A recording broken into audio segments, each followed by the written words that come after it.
Hi అండి. మొన్న వీడియోలో డ్రై ఫ్రూట్ లడ్డు గురించి చెప్తాను అన్నాను కదా. ఆర్మీలో డ్యూటీ చేసే వారందరూ ఏం చేస్తారంటే ఎవరైతే సెలవుకి వస్తారో వాళ్ళకి కారంగా పచ్చడి తెచ్చు, తినడానికి ఏమైనా తీసుకురా అని చెప్పుకుంటూ ఉంటారంట.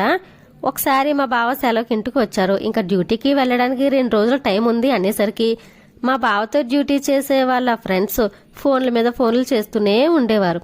అది తెచ్చు, ఇది తెచ్చు, ఇది కావాలి, అది కావాలి అని. అప్పుడు నేను అడిగాను, ఏంటి బావ అలా ఫోన్లు చేస్తున్నారని. మరి ఎవరు సెలవుకి వెళ్ళి వచ్చిన తర్వాత మా ఫ్రెండ్స్ అందరూ ముందు బ్యాగులు తీసుకొని ఏమేమి తీసుకువచ్చారో అని మీరు అడిగి మరీ తింటారట. అందుకే ఏమైనా వెరైటీలు తీసుకురా అని ఫోన్లు చేస్తారో అని చెప్పారు. నేను అప్పుడు మా బావకి కూడా అడిగాను, బావ మరి నువ్వు అలానే తింటావా అని. తింటాను అన్నారు. ఇంకా అప్పటి నుంచి మా బావ సెలవుకి ఎప్పుడు వచ్చినా డ్యూటీకి వెళ్ళేటప్పుడు వాళ్ళ ఫ్రెండ్స్కి కూడా నేను ఏమైనా వండి పంపిస్తాను. కొన్ని ఐటమ్స్ అయితే కొన్ని పట్టుకొని వెళ్తారు. నేనేమో డ్రై ఫ్రూట్ లడ్డూలు చేసి పంపాను.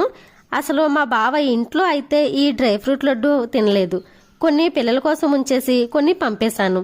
మా బావ డ్యూటీకి వెళ్ళగానే ఫ్రెండ్స్ అందరూ తిన్నారట. చాలా బాగున్నాయి అన్నారు. మేడంకి థ్యాంక్స్ చెప్పు అని చెప్పారట. నాకు థ్యాంక్స్లు ఏమీ వద్దు బావా, అందరూ బాగా ఉండి డ్యూటీలు బాగా చేయండి అని చెప్పాను.